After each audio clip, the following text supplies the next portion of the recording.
ਸਤਿ ਸ਼੍ਰੀ ਅਕਾਲ। ਤੁਸੀਂ ਵੇਖ ਰਹੇ ਹੋ ਟੀਵੀ ਪੰਜਾਬ ਤੇ ਮੈਂ ਹਾਂ ਤੁਹਾਡੇ ਨਾਲ ਇੰਦਰਪ੍ਰੀਤ ਕੌਰ ਪੰਨੂ। ਖਬਰਾਂ ਦੇ ਇਸ ਬੁਲੇਟਿਨ ਦੇ ਵਿੱਚ ਤੁਹਾਡਾ ਸਵਾਗਤ ਹੈ। ਸਭ ਤੋਂ ਪਹਿਲਾਂ ਝਾਤ ਮਾਰਦੇ ਹਾਂ ਅੱਜ ਦੀਆਂ ਚੋਣਵੀਆਂ ਖਬਰਾਂ ਦੇ ਉੱਪਰ। ਪੰਜਾਬੀ ਮੂਲ ਦੀ ਐਮਪੀ ਕਮਲ ਖਹਿਰਾ ਨੇ ਦਿੱਤਾ ਅਸਤੀਫਾ। ਪਾਬੰਦੀਆਂ ਦੇ ਚੱਲਦਿਆਂ ਕੀਤੀ ਹਵਾਈ ਯਾਤਰਾ। ਜੇਸਨ ਕੇਨੀ ਦੀ ਉਲੰਘਣ ਕਰਨ ਵਾਲਿਆਂ ਤੇ ਕਾਰਵਾਈ, ਕੀਤਾ ਨਿਯਮ ਤੋੜਨ ਵਾਲੇ ਮੰਤਰੀਆਂ ਦਾ ਅਸਤੀਫਾ ਮਨਜ਼ੂਰ। ਕੈਨੇਡਾ ਦੇ ਵਿੱਚ 6 ਲੱਖ ਤੋਂ ਪਾਰ ਹੋਇਆ ਕਰੋਨਾ ਅੰਕੜਾ। ਓਨਟਾਰੀਓ ਦੇ ਵਿੱਚ ਟੁੱਟੇ ਕਰੋਨਾ ਦੇ ਰਿਕਾਰਡ। ਓਨਟਾਰੀਓ ਦੇ ਵਿੱਚ ਸਕੂਲ ਖੁੱਲਣ ਦਾ ਕੀਤਾ ਐਲਾਨ, 11 ਜਨਵਰੀ ਤੋਂ ਖੁੱਲਣਗੇ ਸਕੂਲ। ਸਰੀ ਦੇ ਸਕੂਲ ਤੋਂ ਆਏ ਕਰੋਨਾ ਮਾਮਲੇ ਸਾਹਮਣੇ, 50 ਜਾਣੇ ਸਕੂਲ ਦੇ ਵਿੱਚ ਹੋਏ ਕਰੋਨਾ ਦਾ ਸ਼ਿਕਾਰ। 3 ਨਵੰਬਰ ਨੂੰ ਅਮਰੀਕਾ ਦੇ ਵਿੱਚ ਰਾਸ਼ਟਰਪਤੀ ਚੋਣਾਂ ਹੋਈਆਂ ਸਨ। ਨਤੀਜੇ ਆਏ, ਜੋ ਬਾਈਡਨ ਇਸ ਦੇ ਵਿੱਚ ਜੇਤੂ ਕਰਾਰ ਕੀਤੇ ਗਏ। ਉਸ ਤੋਂ ਬਾਅਦ ਲਗਾਤਾਰ ਟਰੰਪ ਵੱਲੋਂ ਅਜੇ ਤੱਕ ਇਹ ਗੱਲ ਕਹੀ ਜਾ ਰਹੀ ਹੈ ਕਿ ਉਹਨਾਂ ਦੇ ਨਾਲ ਧੋਖਾ ਹੋਇਆ ਹੈ। ਜੋ ਇਹਨਾਂ ਵੋਟਾਂ ਦੀ ਗਿਣਤੀ ਹੋਈ ਹੈ ਉਸ ਦੇ ਵਿੱਚ ਗੜਬੜੀ ਹੋਈ ਹੈ। ਅਜੇ ਤੱਕ ਉਹਨਾਂ ਵੱਲੋਂ ਹਾਰ ਸਵੀਕਾਰ ਨਹੀਂ ਕੀਤੀ ਗਈ। ਹੁਣ ਟਰੰਪ ਦੀ ਇੱਕ ਰਿਕਾਰਡਿੰਗ ਕਾਫੀ ਜ਼ਿਆਦਾ ਵਾਇਰਲ ਹੋ ਰਹੀ ਹੈ। ਆਡੀਓ ਰਿਕਾਰਡਿੰਗ ਹੈ ਇਹ, ਜਿਸ ਦੇ ਵਿੱਚ ਉਹ ਧਮਕੀ ਦਿੰਦੇ ਹੋਏ ਨਜ਼ਰ ਆ ਰਹੇ ਨੇ ਤਾਂ ਕਿ ਜਿਹੜੇ ਨਤੀਜੇ ਨੇ ਚੋਣਾਂ ਦੇ ਉਹਨਾਂ ਨੂੰ ਬਦਲਿਆ ਜਾਵੇ। ਸੋ ਇਸ ਦੇ ਬਾਰੇ ਬਾਕੀ ਸਾਰੀ ਜਾਣਕਾਰੀ ਤੁਹਾਨੂੰ ਦੇਵਾਂਗੇ ਇਸ ਖਬਰ ਦੇ ਵਿੱਚ। ਅਮਰੀਕਾ ਦੇ ਵਿੱਚ 3 ਨਵੰਬਰ ਨੂੰ ਰਾਸ਼ਟਰਪਤੀ ਚੋਣਾਂ ਹੋਈਆਂ ਸਨ। ਨਤੀਜੇ ਆਏ ਤੇ ਜੇਤੂ ਰਹੇ ਜੋ ਬਾਈਡਨ।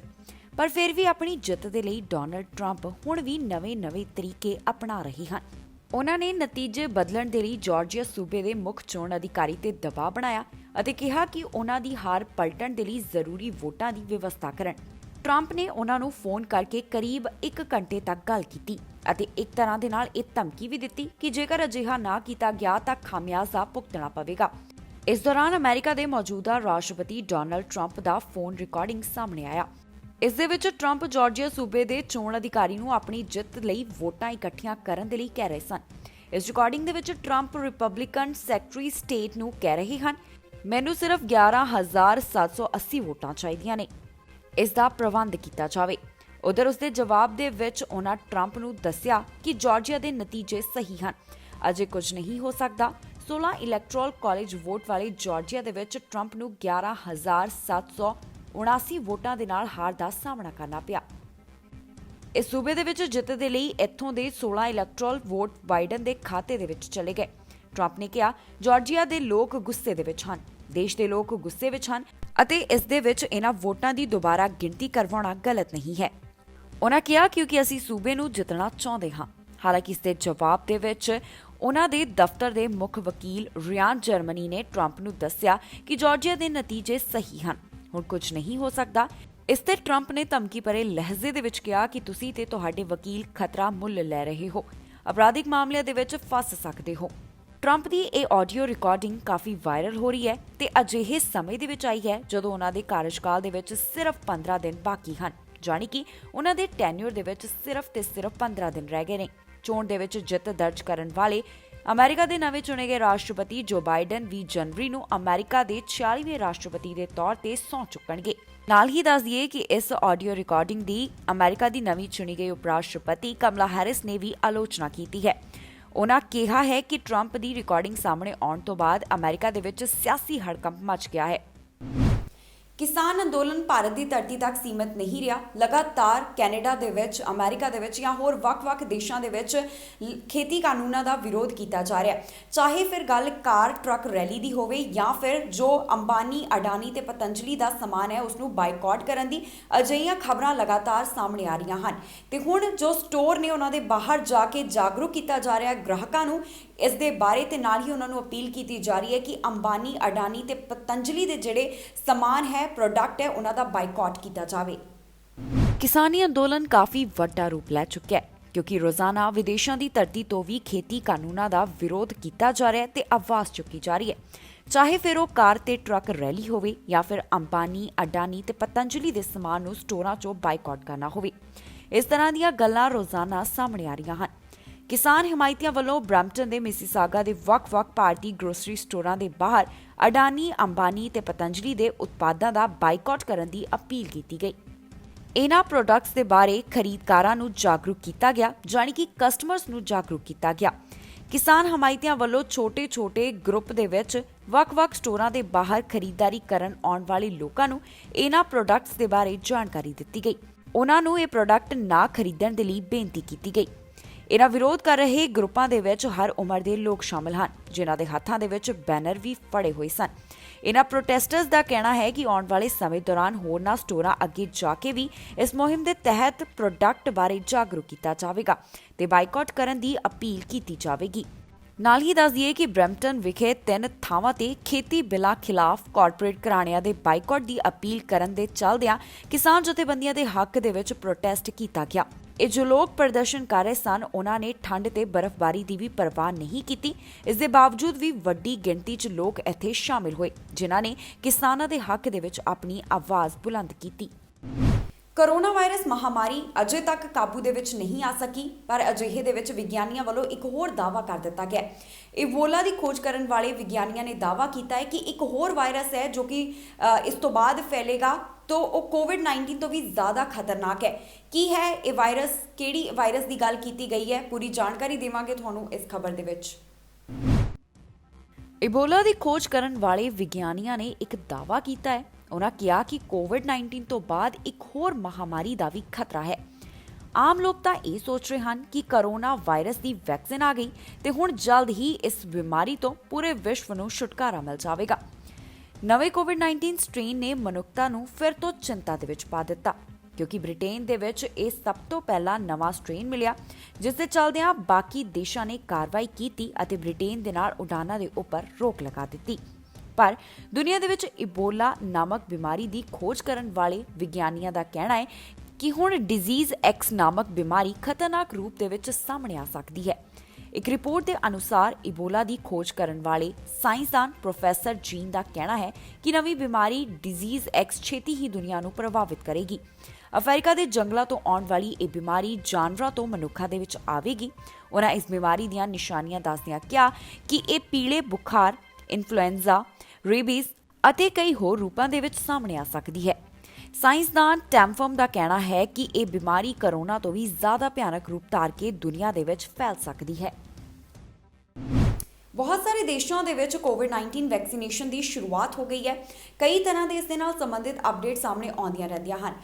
नवी अपडेट सामने आई है उत्तरी अमेरिका के मैक्सीको तो, जिथे एक डॉक्टर नूं कोविड का यह टीका लगाया गया। उसकी हालत विगड़ी तो उस तो बाद उसनूं ICU दे विच भर्ती करवाया गया है। बाकी जानकारी दे लई वेखो ये खबर। कोरोना वैक्सीन दे नाल संबंधित खबर सामने आई है। कोरोना वैक्सीन लगवाउण वाली डॉक्टर की सेहत विगड़ी है। इस दे चलदे उसनूं अस्पताल दे विच दाखल करवाया गया। इस औरत नूं उत्तरी अमेरिकी देश मैक्सीको दे विच फाइजर की कोरोना वैक्सीन लगाई गई सी। इस महिला डॉक्टर नूं दौरे पे, साह लैण दे विच दिक्कत आई ते इस दे चलदिआं उसनूं अस्पताल दे विच दाखल करवाया गया। उसनूं ICU दे विच रखिया गया। ये जानकारी मैक्सीको दे सेहत मंत्रालय ने एक बयान दे विच जारी कीती है। बयान दे विच दस्सिया गया कि एक महिला डॉक्टर जिसकी उम्र 32 साल है, इसनूं दवाई बनाउण वाली कंपनी फाइजर की कोरोना वैक्सीन लगाई गई ते इस पिछों अस्पताल च दाखल करवाया गया। वैक्सीन लगवाउण पिछों डॉक्टर नूं होई सेहत संबंधी समस्या की जांच की गई। फिलहाल महिला डॉक्टर की हालत स्थिर है अते उसका इलाज किया जा रहा है।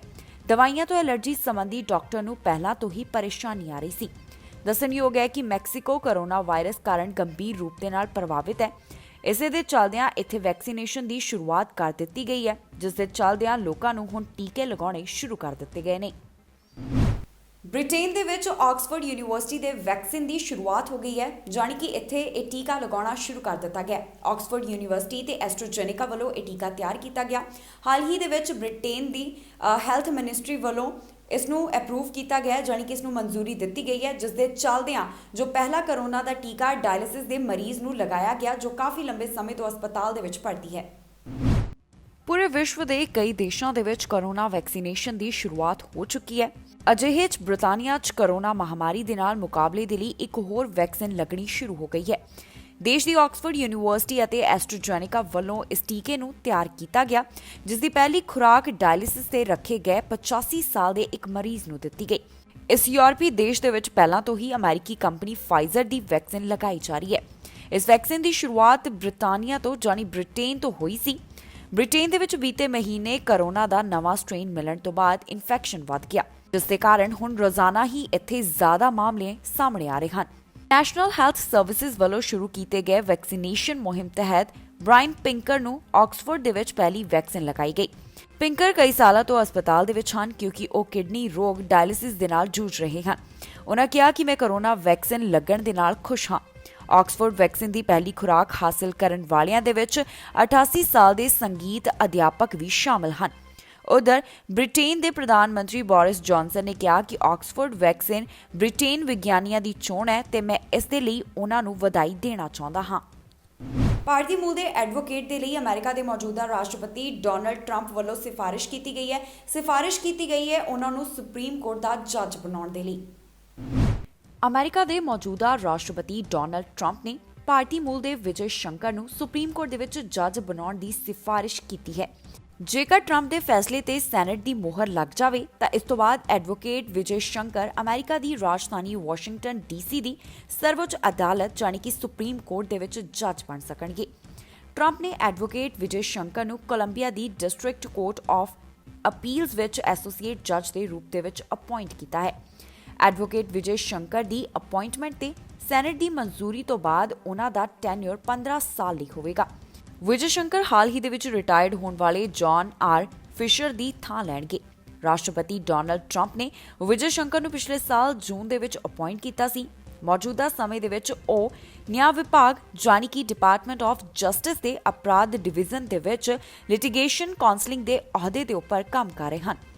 ਡਿਪਾਰਟਮੈਂਟ ਆਫ ਜਸਟਿਸ ਦੇ ਵਿੱਚ ਆਉਣ ਤੋਂ ਪਹਿਲਾਂ ਵਿਜੇ ਸ਼ੰਕਰ ਨਿੱਜੀ ਪ੍ਰਾਈਵੇਟ ਪ੍ਰੈਕਟਿਸ ਕਰਦੇ ਸੀ। ਵਿਜੇ ਸ਼ੰਕਰ ਡਿਊਕ ਯੂਨੀਵਰਸਿਟੀ ਤੋਂ ਗ੍ਰੈਜੂਏਟ ਹਨ। ਇਸ ਦੇ ਅੱਗੇ ਉਹਨਾਂ ਨੇ ਵਰਜੀਨੀਆ ਸਕੂਲ ਆਫ ਲਾਅ ਦੇ ਵਿੱਚ ਸਿੱਖਿਆ ਪ੍ਰਾਪਤ ਕੀਤੀ ਹੈ। ਸਾਲ 2012 ਦੇ ਵਿੱਚ ਡਿਪਾਰਟਮੈਂਟ ਆਫ ਜਸਟਿਸ ਦੇ ਨਾਲ ਉਹ ਜੁੜੇ ਰਹੇ। ਓਨਟਾਰੀਓ ਦੇ ਵਿੱਚ ਰੋਜ਼ਾਨਾ ਰਿਕਾਰਡ ਤੋੜ ਮਾਮਲੇ ਸਾਹਮਣੇ ਆ ਰਹੇ ਹਨ। ਇਸ ਪ੍ਰੋਵਿੰਸ ਦੀ ਗੱਲ ਕਰੀਏ ਤਾਂ 2000 ਤੋਂ ਜ਼ਿਆਦਾ ਜਦੋਂ ਮਾਮਲੇ ਸਾਹਮਣੇ ਆ ਰਹੇ ਸਨ, ਫੈਸਲਾ ਲਿਆ ਗਿਆ ਪ੍ਰੀਮੀਅਰ ਡਗ ਫੋਰਡ ਵੱਲੋਂ। ਉਹਨਾਂ ਨੇ ਐਲਾਨ ਕਰ ਦਿੱਤਾ ਕਿ 26 ਦਸੰਬਰ ਤੋਂ ਇੱਥੇ ਲਾਕਡਾਊਨ ਰਹੇਗਾ।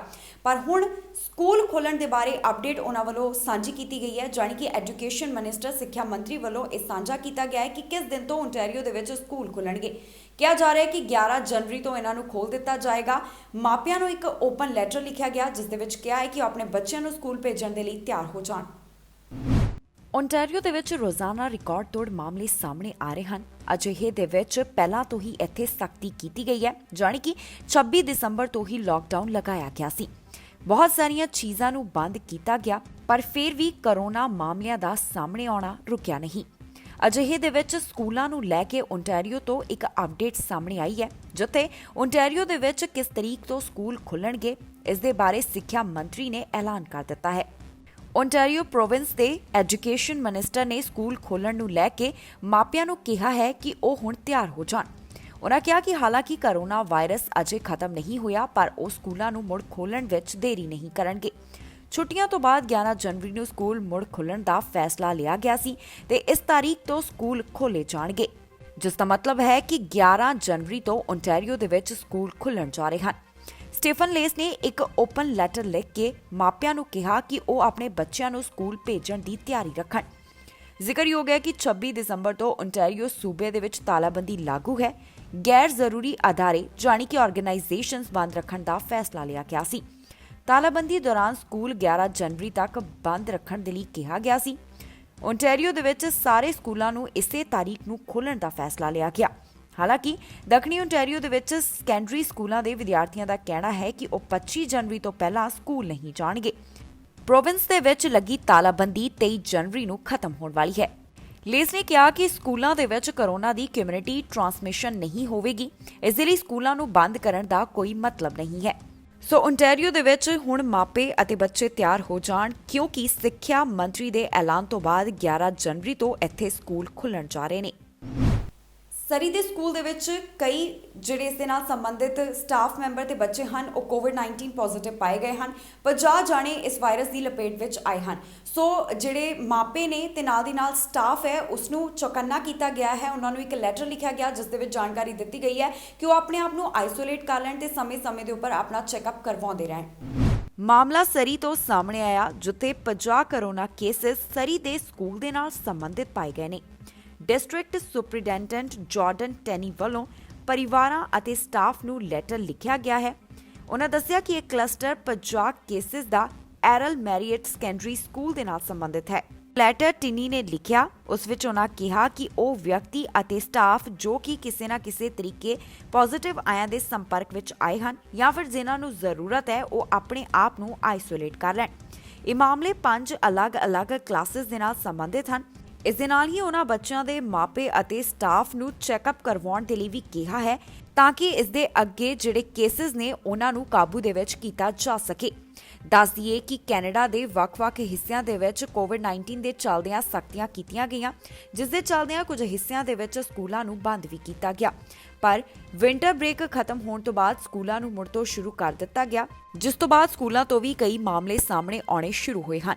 ਉਧਰ ਬ੍ਰਿਟਿਸ਼ ਕੋਲੰਬੀਆ ਦੇ ਵਿੱਚ ਵੀ ਮਾਪਿਆਂ ਵੱਲੋਂ ਜਾਂ ਹੋਰ ਲੋਕਾਂ ਵੱਲੋਂ ਪਟੀਸ਼ਨ ਦੇ ਰਾਹੀਂ ਇਹ ਮੰਗ ਕੀਤੀ ਜਾ ਰਹੀ ਹੈ ਕਿ ਉੱਥੇ ਛੁੱਟੀਆਂ ਨੂੰ ਵਧਾਇਆ ਜਾਵੇ, ਯਾਨੀ ਕਿ ਵਿੰਟਰ ਬ੍ਰੇਕ ਨੂੰ ਵਧਾਇਆ ਜਾਵੇ। ਕੈਨੇਡਾ ਤੋਂ ਅਮਰੀਕਾ ਆਪਣੀ ਭੈਣ ਨੂੰ ਮਿਲਣ ਆਏ ਨੌਜਵਾਨ ਦੀ ਮੌਤ ਹੋਈ ਹੈ। ਦਰਅਸਲ ਇਹ ਨੌਜਵਾਨ ਕੈਨੇਡਾ ਦੇ ਵਿੱਚ ਇੱਕ ਟਰੱਕ ਡਰਾਈਵਰ ਹੈ ਜੋ ਕਿ ਅਮਰੀਕਾ ਆਪਣੀ ਭੈਣ ਨੂੰ ਮਿਲਣ ਆਇਆ। ਉਹਨਾਂ ਦੇ ਨਾਲ ਕੈਲੀਫੋਰਨੀਆ ਦੇ ਵਿੱਚ ਉਹ ਘੁੰਮਣ ਫਿਰਨ ਗਏ, ਜਿਸ ਦੌਰਾਨ ਇੱਕ ਹਾਦਸਾ ਵਾਪਰਿਆ ਤੇ ਉਸ ਦੇ ਵਿੱਚ ਉਸ ਦੀ ਮੌਤ ਹੋ ਗਈ ਹੈ। ਖਬਰ ਅਮਰੀਕਾ ਤੋਂ ਸਾਹਮਣੇ ਆਈ, ਜਿੱਥੇ ਕੈਨੇਡਾ ਤੋਂ ਭੈਣ ਨੂੰ ਮਿਲਣ ਆਏ ਨੌਜਵਾਨ ਦੀ ਅਮਰੀਕਾ ਦੇ ਵਿੱਚ ਮੌਤ ਹੋ ਗਈ। ਇਹ ਨੌਜਵਾਨ ਬਰੈਂਪਟਨ ਦਾ ਹੈ। ਇਸ ਦੀ ਉਮਰ 22 ਸਾਲ ਅਤੇ ਨੌਜਵਾਨ ਦਾ ਨਾਮ ਮਨਜੋਤ ਸਿੰਘ ਦੱਸਿਆ ਗਿਆ। ਇਹ ਕੈਨੇਡਾ ਦੇ ਵਿੱਚ ਇੱਕ ਟਰੱਕ ਡਰਾਈਵਰ ਸੀ। ਪਿਛਲੇ ਦਿਨੀ ਉਹ ਆਪਣੀ ਅਮਰੀਕਾ ਦੇ ਵਿੱਚ ਰਹਿੰਦੀ ਭੈਣ ਨੂੰ ਬਰੈਂਪਟਨ ਕੈਨੇਡਾ ਤੋਂ ਅਮਰੀਕਾ ਦੇ ਸੂਬੇ ਕੈਲੀਫੋਰਨੀਆ ਦੇ ਸ਼ਹਿਰ ਫੋਂਟਾਨਾ ਦੇ ਵਿੱਚ ਮਿਲਣ ਦੇ ਲਈ ਆਇਆ ਸੀ। ਉੱਥੇ ਭੈਣ ਦੇ ਪਰਿਵਾਰ ਦੇ ਨਾਲ ਖੁਸ਼ੀ-ਖੁਸ਼ੀ ਕੈਲੀਫੋਰਨੀਆ ਦੀਆਂ ਪਹਾੜੀਆਂ ਦੇ ਵਿੱਚ ਉਹ ਘੁੰਮਣ ਗਏ ਸਨ। ਵਾਪਰੇ ਭਿਆਨਕ ਹਾਦਸੇ ਦੇ ਵਿੱਚ ਇੱਕ ਚੱਟਾਨ ਤੋਂ ਪੱਥਰ ਤਿਲਕ ਕੇ ਉਸ ਦੇ ਸਿਰ ਦੇ ਵਿੱਚ ਲੱਗ ਗਿਆ। ਇਸ ਦਰਦਨਾਕ ਭਿਆਨਕ ਹਾਦਸੇ ਦੇ ਵਿੱਚ ਨੌਜਵਾਨ ਮਨਜੋਤ ਸਿੰਘ ਦੀ ਮੌਤ ਹੋ ਗਈ। ਨੌਜਵਾਨ ਨੇ ਬਰੈਂਪਟਨ ਦੇ ਸ਼ੈਰੀਡਨ ਕਾਲਜ ਤੋਂ ਆਪਣੀ ਪੜ੍ਹਾਈ ਪੂਰੀ ਕੀਤੀ ਸੀ ਤੇ ਉਸ ਦੀ ਮ੍ਰਿਤਕ ਦੇਹ ਨੂੰ ਵਾਪਸ ਪੰਜਾਬ ਭੇਜਣ ਤੇ ਉਸ ਦੇ ਪਰਿਵਾਰ ਦੀ ਮਦਦ ਦੇ ਲਈ ਇੱਕ ਗੋ ਫੰਡ ਉਸ ਦੇ ਰਹਿੰਦੇ ਨਜ਼ਦੀਕੀਆਂ ਵੱਲੋਂ ਸ਼ੁਰੂ ਕੀਤਾ ਗਿਆ। ਇਹ ਇਸ ਕਰਕੇ ਕੀਤਾ ਗਿਆ ਤਾਂ ਕਿ ਇਸ ਦੀ ਮ੍ਰਿਤਕ ਦੇਹ ਨੂੰ ਪਰਿਵਾਰ ਕੋਲ ਭੇਜਿਆ ਜਾਵੇ ਤੇ ਉਹ ਇਸ ਦਾ ਅੰਤਿਮ ਸੰਸਕਾਰ ਤੇ ਅੰਤਿਮ ਦਰਸ਼ਨ ਕਰ ਸਕਣ। ਇਹ ਨੌਜਵਾਨ ਪੰਜਾਬ ਦੇ ਜ਼ਿਲ੍ਹਾ ਰੂਪਨਗਰ ਦੇ ਸ਼ਹਿਰ ਸ਼੍ਰੀ ਅਨੰਦਪੁਰ ਸਾਹਿਬ ਦੇ ਨਜ਼ਦੀਕ ਪੈਂਦੇ ਪਿੰਡ ਨੂਰਪੁਰ ਦੇ ਨਾਲ ਪੰਜਾਬ ਤੋਂ ਸੰਬੰਧਿਤ ਸੀ। ਇਸ ਦੁਖਦਾਈ ਘਟਨਾ ਦਾ ਭਾਈਚਾਰੇ ਦੇ ਵਿੱਚ ਕਾਫੀ ਸੋਗ ਪਾਇਆ ਜਾ ਰਿਹਾ ਹੈ ਤੇ ਪਰਿਵਾਰ ਵੱਲੋਂ ਵੀ ਇਸ ਦੇ ਉੱਪਰ ਦੁੱਖ ਦਾ ਪ੍ਰਗਟਾਵਾ ਕੀਤਾ ਗਿਆ। ontario ਦੇ ਫਾਈਨਾਂਸ ਮਿਨਿਸਟਰ ਵੱਲੋਂ ਪਿਛਲੇ ਹਫ਼ਤੇ ਅਸਤੀਫਾ ਦਿੱਤਾ ਗਿਆ ਹੈ ਆਪਣੇ ਅਹੁਦੇ ਤੋਂ। ਉਹ ਇਸ ਕਰਕੇ ਕਿਉਂਕਿ ਇੱਕ ਪਾਸੇ ਲੋਕਾਂ ਨੂੰ ਅਪੀਲ ਕੀਤੀ ਜਾ ਰਹੀ ਸੀ ਕਿ ਕੋਵਿਡ-19 ਦੇ ਚੱਲਦਿਆਂ ਘਰਾਂ ਵਿੱਚ ਰਹਿਣ, ਗੈਰ ਜ਼ਰੂਰੀ ਹਵਾਈ ਯਾਤਰਾ ਨਾ ਕੀਤੀ ਜਾਵੇ, ਪਰ ਇਸੇ ਦੇ ਉਲਟ ਕੈਨੇਡਾ ਦੇ ਕਈ ਅਜਿਹੇ ਮੰਤਰੀ ਮੈਂਬਰ ਪਾਰਲੀਮੈਂਟ ਹਨ ਜਿਨ੍ਹਾਂ ਵੱਲੋਂ ਹਵਾਈ ਯਾਤਰਾ ਕੀਤੀ ਜਾ ਰਹੀ ਹੈ। ਅਜਿਹੇ 'ਚ ਇੱਕ ਹੋਰ ਨਾਮ ਸ਼ਾਮਿਲ ਹੋ ਗਿਆ ਹੈ ਪੰਜਾਬੀ ਮੂਲ ਦੀ ਮੈਂਬਰ ਪਾਰਲੀਮੈਂਟ ਕਮਲ ਖਹਿਰਾ ਦਾ, ਜਿਨ੍ਹਾਂ ਵੱਲੋਂ ਟਵਿੱਟਰ ਦੇ ਉੱਪਰ ਜਾਣਕਾਰੀ ਸਾਂਝੀ ਕੀਤੀ ਗਈ ਹੈ ਕਿ 23 ਦਸੰਬਰ ਤੋਂ 31 ਦਸੰਬਰ ਤੱਕ ਉਹ ਆਪਣੇ ਰਿਸ਼ਤੇਦਾਰ ਅਮਰੀਕਾ ਦੇ ਵਿੱਚ ਸਿਆਟਲ 'ਚ ਉੱਥੇ ਗਏ ਸਨ। ਮੌਤ ਹੋਈ ਸੀ ਉਹਨਾਂ ਦੇ ਰਿਸ਼ਤੇਦਾਰ ਦੀ, ਦੁੱਖ ਦਾ ਪ੍ਰਗਟਾਵਾ ਕਰਨ ਵਾਸਤੇ ਗਏ ਹੋਏ ਸਨ। ਆਪਣੇ ਅਹੁਦੇ ਤੋਂ ਅਸਤੀਫਾ ਦੇ ਦਿੱਤਾ ਹੈ, ਪਰ ਮੈਂਬਰ ਪਾਰਲੀਮੈਂਟ ਅਜੇ ਵੀ ਰਹਿਣਗੇ। ਪਾਬੰਦੀਆਂ ਦੌਰਾਨ ਯਾਤਰਾ ਕਰਨ ਦੇ ਕਾਰਨ ਦੋ ਲਿਬਰਲ ਐਮਪੀਜ਼ ਵੱਲੋਂ ਆਪਣੇ ਅਹੁਦੇ ਤੋਂ ਅਸਤੀਫਾ ਦਿੱਤਾ ਗਿਆ ਤੇ ਇਹਨਾਂ ਦੇ ਵਿੱਚ ਇੱਕ ਪੰਜਾਬੀ ਮੂਲ ਦੀ ਮੈਂਬਰ ਪਾਰਲੀਮੈਂਟ ਵੀ ਸ਼ਾਮਿਲ ਹੈ। ਜੀ ਹਾਂ, ਕਮਲ ਖਹਿਰਾ ਵੱਲੋਂ ਵੀ ਆਪਣੇ ਅਹੁਦੇ ਤੋਂ ਅਸਤੀਫਾ ਦਿੱਤਾ ਗਿਆ। ਐਮਪੀ ਅਲੈਗਜ਼ੈਂਡਰਾ ਮੈਂਡਸ ਨੇ ਵੀ ਪਾਬੰਦੀਆਂ ਦੇ ਦੌਰਾਨ ਟਰੈਵਲ ਕੀਤਾ, ਜਾਣੀ ਕਿ ਰਿਸਟ੍ਰਿਕਸ਼ਨਸ ਦੇ ਚੱਲਦਿਆਂ ਉਹਨਾਂ ਵੱਲੋਂ ਟਰੈਵਲ ਕੀਤਾ ਗਿਆ, ਜਿਸ ਦੇ ਚੱਲਦਿਆਂ ਉਹਨਾਂ ਨੂੰ ਵੀ ਰਿਜ਼ਾਈਨ ਦੇਣਾ ਪਿਆ। ਕੋਰੋਨਾ ਵਾਇਰਸ ਦੇ ਕਾਰਨ ਜੋ ਵੀ ਪਾਬੰਦੀਆਂ ਲਗਾਈਆਂ ਗਈਆਂ ਹਨ, ਅਜਿਹੇ ਦੇ ਵਿੱਚ ਕੈਨੇਡਾ ਦੇ ਕਈ ਰਾਜਨੀਤਿਕ ਮੈਂਬਰ ਹਨ ਜਿਨ੍ਹਾਂ ਵੱਲੋਂ ਵਿਦੇਸ਼ ਯਾਤਰਾ ਕੀਤੀ ਜਾ ਰਹੀ ਹੈ ਤੇ ਇਹਨਾਂ ਦੇ ਵਿੱਚ ਹੀ ਹੁਣ ਇੱਕ ਨਾਮ ਪੰਜਾਬੀ ਮੂਲ ਦੀ ਐਮਪੀ ਕਮਲ ਖਹਿਰਾ ਦਾ ਵੀ ਸ਼ਾਮਿਲ ਹੋ ਗਿਆ ਹੈ।